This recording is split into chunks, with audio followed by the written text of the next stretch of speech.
దేశవ్యాప్తంగా దాదాపు 1,00,000 కంటే పైగా హిందూ సమ్మేళనాలు జరుగుతున్నాయి.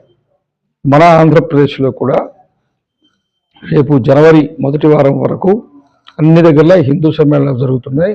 అందులో భాగంగా సోనందేపల్లిలో ఈ రోజున ఈ కార్యక్రమం జరిగింది. వేలాది మంది తరలి వచ్చారు. హిందూ సమాజంలో చైతన్యం పెరుగుతోంది. మేము హిందువులము అనేటువంటి ఒక స్వాభిమానము, మనం కలిసి ఉండకపోతే ఈ దేశంలో బతకటము నిలబడటం కష్టము అనే వాతావరణం కనబడుతుంది గ్రామాల్లో కూడా. కాబట్టి ఆ ఉద్దేశంతో అందరూ ఒక బాధ్యతగా ఒక ఆదర్శవంతమైనటువంటి జీవన విధానాన్ని తీసుకోవాలి మనం ఇప్పటి నుంచి అని చెప్పి అందరూ వేలాదిగా తరలి వస్తున్నారు, కలుస్తున్నారు. అటువంటి కార్యమే ఈ రోజున ఇక్కడ జరిగింది. చిన్నగా వాళ్ళంతటా వాళ్ళు బయలుదేరి వచ్చారు. గొప్పగా కార్యక్రమం జరిగింది. ఒకప్పుడు జిల్లా మొత్తం ప్రయత్నం చేస్తే 1000-2000 మంది వచ్చేవాళ్ళు గారు. ఈరోజు గ్రామాల్లోనే 5,000 మంది 6,000 మంది వస్తున్నారు. కాబట్టి ఎంత హిందూ చైతన్యం పెరిగిందో దీన్ని బట్టి తెలుసు.